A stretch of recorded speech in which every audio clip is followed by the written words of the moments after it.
Welcome to the Last Supper. We serve lies, deceit. We're half off on deception this week.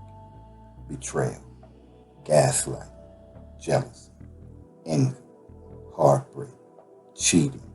There's a special on that one also. Revenge, and even a little redemption. My name is Wicked, and I'll be your guide to infidelity tonight. Now, let's get to our story.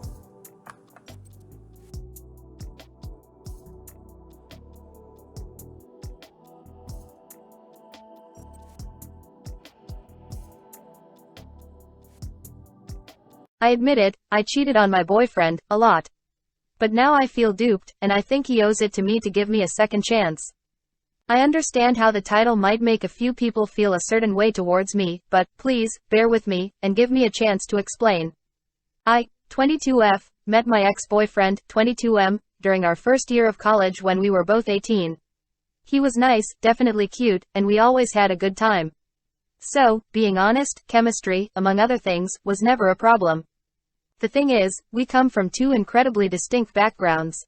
I'm very open, outgoing, my family comes from a long line of wealth and prosperity, and I simply feel at ease when I know my needs are being met and I don't have to worry about things. However, my ex-boyfriend, let's call him Lee, was completely my polar opposite. My major is business management. He grew up in an inner-city environment, never had much of anything in his life, and is more withdrawn and likes to keep to himself and minds his business. He also happens to be a big geek, preferring the company of books and games to actual people. His major, of course, is computer graphics. Still, we always had a good time together, never really argued, and he always made a real effort to make me feel special whenever we went out. I guess it was our backgrounds that immediately established a rift between us, as far as I was concerned. We got along great, but I simply couldn't see him as anything other than the nice guy with no money. And, given that was something I wasn't accustomed to, I found myself getting into one situation after another with other guys. I wanted to go out, to take weekend vacations away from school. He couldn't provide that for me, not even in the least, and so I found myself flirting with someone who could. Let's call him Bob. Bob was never meant to replace Lee. In fact, when I think about it now, he wasn't even that cute and had the IQ of a maggot. But his family was rich, he had an incredible body, and he didn't mind spending money on me. It began as a purely hanging with friends things, given Lee and I simply didn't travel in the same circles, but became physical after a weekend party that I failed to invite Lee to. The sex was horrible, absolutely terrible, but for some reason I continued with the relationship in order to enjoy the life I was used to. Then there was Ray. I met Ray during one of my classes. We were both business majors, his was finance, and we simply connected on a level that Lee and I couldn't. Our conversations were in-depth, we argued over politics, and we spent time at conventions attempting to gain a better understanding of the market and get a tight grip on our future. Eventually, at a 2-day convention out of state, Ray and I slept together. It wasn't anything special, it was better than Bob, but it certainly wasn't a moving experience that you would run home and tell your friends about. Again, Ray, like Bob, was never anyone meant to come between Lee and I. We were simply FWB, on a business level, and it was nothing more than that. And then I met Larry. Larry was a member of the wrestling team, spent tons of time in the gym, and was simply a physical masterpiece. We had an instant sexual connection, nothing else, and each time we met it was purely for the joy of having him crawl on top of me and feeling his rock-hard body against me. The sex wasn't even that good, it was strictly a mental thing, and I simply liked the feel of someone like that being able to take me in his arms and carry me around whenever he wanted. And lastly there was Greg. Greg was my take-home guy. In fact, if you were to ask my family about the person I was in a relationship with, it would be Greg, because Greg was the one guy the first felt measured up to their standards, and the only guy the first ever introduced to my parents. And yes, while I know it was horrible, I had never introduced Lee to my family for fear of how it would make me look. I just couldn't bring myself to claim him as my type, around my family, without feeling like they would think less of me. Greg was a political major, from an upper-class family with high standings in the social scene, and was simply eye candy for my family. He enjoyed the benefits of us having sex simply because I needed him to play a role and compensated him for his time with what he wanted. It was nothing more, and nothing less. There was never a moment when he actually meant anything to me, I could barely stand being around him and found him to often be very obnoxious, but he served his purpose. I was looking for a way to firmly establish myself into that world. His family was well connected, and I used him to create a portfolio that would serve me in the future. And there were a few others, here and there, nothing more than a few drunken one-night stands though, but nobody of any consequence. The fact that their personalities were so diverse, and their circles so uniquely different, made it simple to keep each relationship separate from the other and allowed me to convince each one that they were the person I was seeing at the time. In fact, given they all had their own separate agendas and motivations, I was pretty much regarded as the perfect girlfriend. And then there was Lee. I knew I was doing Lee wrong, that I was taking advantage of him, but he was so sweet. He was always happy to see me, to spend time with me, and always made me laugh and smile.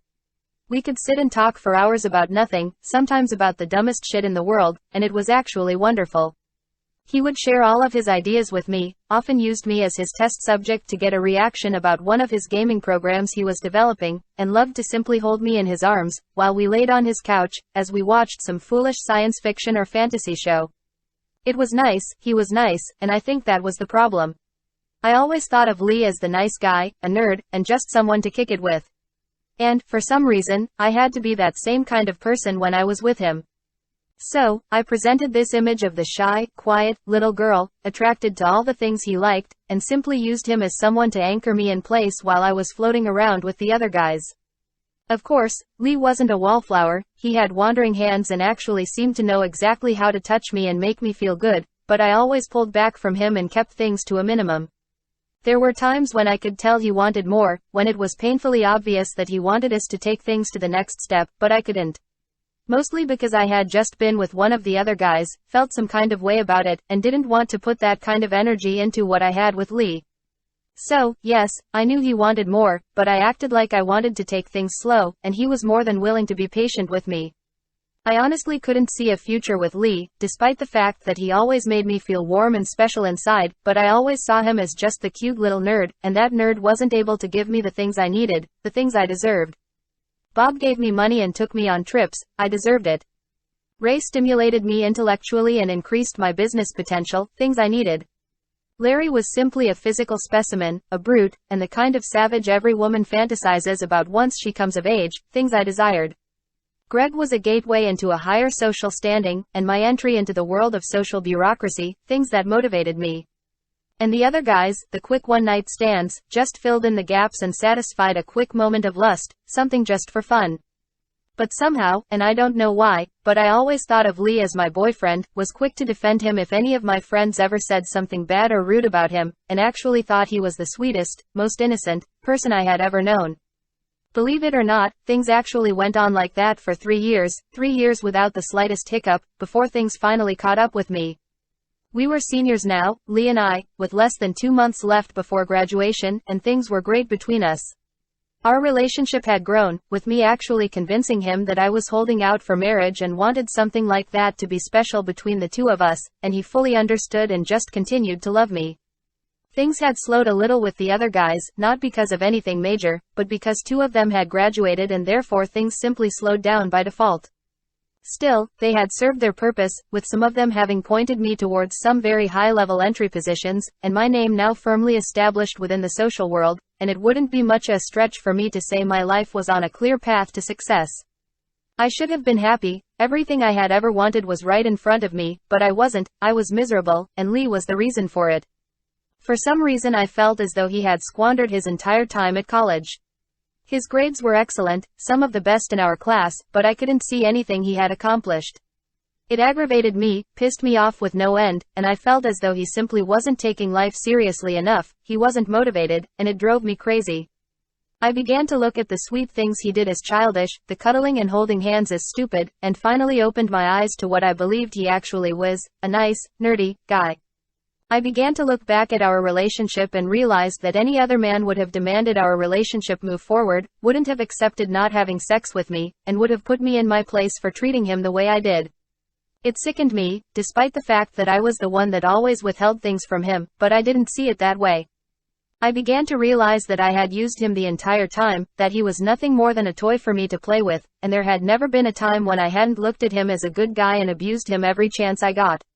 I began to develop a sense of superiority around him, began to feel like he should be grateful that someone like me was even wasting my time with someone like him, and it made me hate him even more. He hadn't done anything, and he would have dumped me without hesitation if he had ever found out what I was doing, how I was doing it, and the number of people I did it with, and it finally drove me to a point where it was simply becoming too hard to be around him. With just over a month left, I was fully prepared to walk into his room, confront him, and inform him this was no longer working out. But it never happened. Because I had chosen to live the last couple of years as I did, there was always some jealous girl I had to deal with. Often these people hated the fact that one of my guys wasn't paying them any attention, or had broken up with them to be with me, and it would lead to some form of a confrontation. There was never a moment when things got physical, the altercations were only verbal, but they could get pretty ugly. Luckily, because Lee simply didn't associate with anyone like them, and because I had created this persona that would never lead anyone to believe I would associate with someone like Lee, these altercations never got back to him or aroused his suspicions. However, after a night with Larry, his current girlfriend caught wind of it and decided to confront me.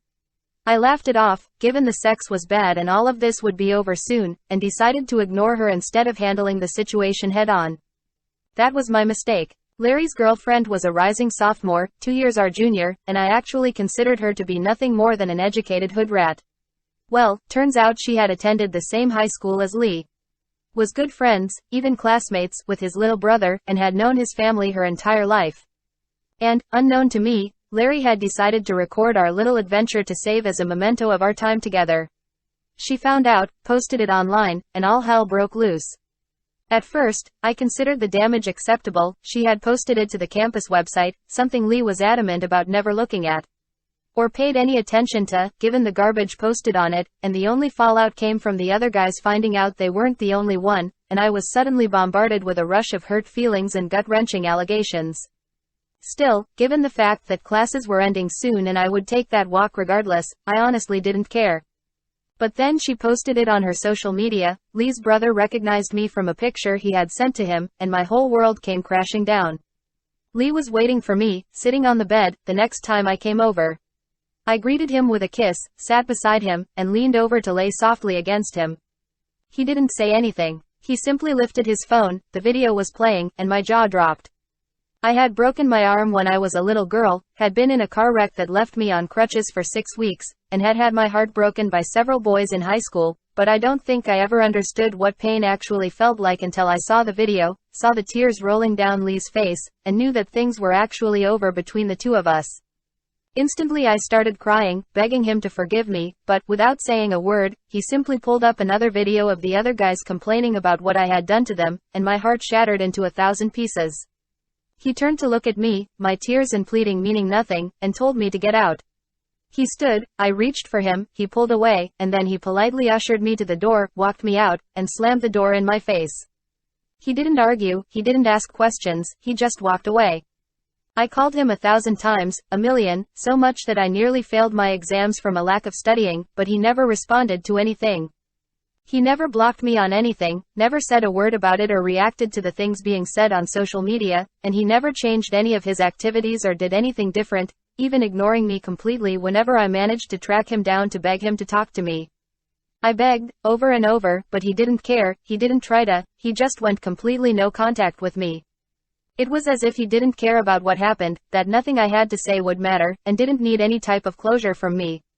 I had never felt so bad in my life, so utterly broken, and even on graduation day, when we made the walk and our college years were over, I could barely manage more than a weak smile and felt that none of it was worth it.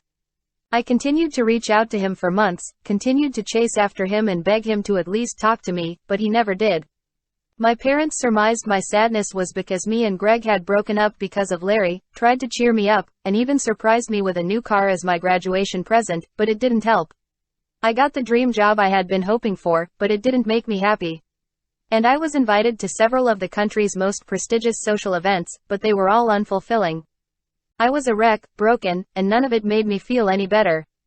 My parents helped me to get a nice apartment near my work, I secured a huge bonus, and, after a year of hard work, I was promoted to a regional position and placed in charge of my own division.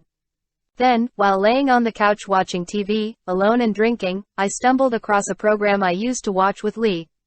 It was an interview program where the guests were all famous actors or gamers or sports figures, things like that, and this beautiful woman was talking about having portrayed the lead female character in a video game that was now taking the world by storm.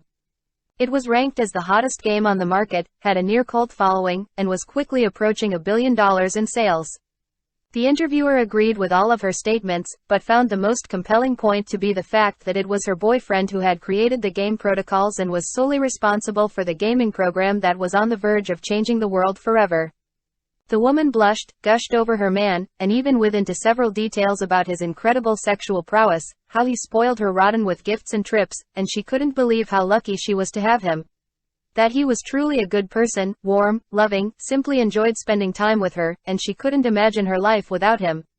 She then blushed heavily. The interviewer had the camera pan over the audience, and then it settled on the image of someone that forced me to drop my drink and spring up instantly. It was Lee, the man they were talking about, her great boyfriend, incredible lover, kind, gaming genius, was my Lee. He was so beautiful, confident, and had clearly been working out. He also carried himself with the swagger of a man that had cultivated a plan to bring him to this moment for years, and was now soaking in the brilliance of his accomplishments. They chatted for a while, just friendly banter, and before long he was invited on stage with her to a thunderous round of applause.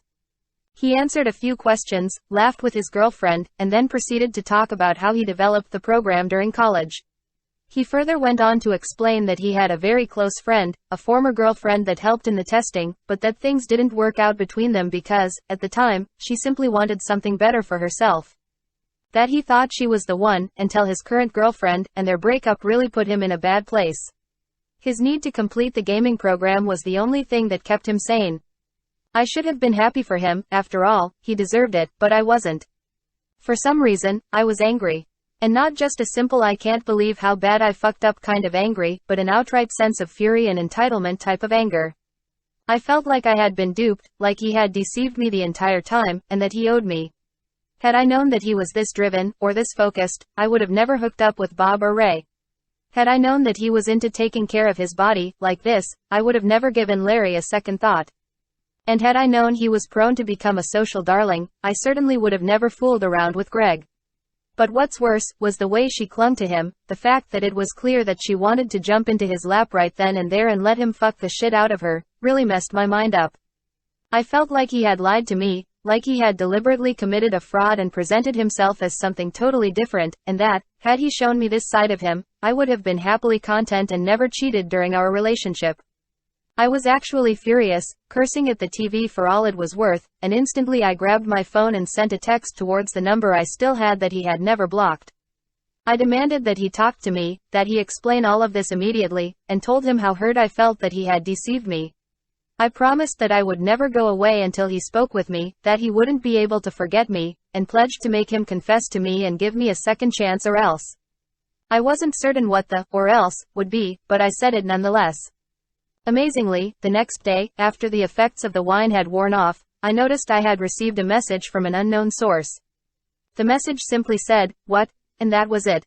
I never received anything else, and I had no idea how to reach this person to respond, but I know where it came from.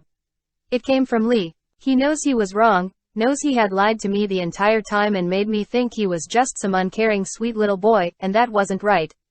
Everything I did, all of the cheating, was because he lied to me. He made me believe he was something else, and he owed it to me to give me a second chance to prove myself. Damn it, he owed it to us.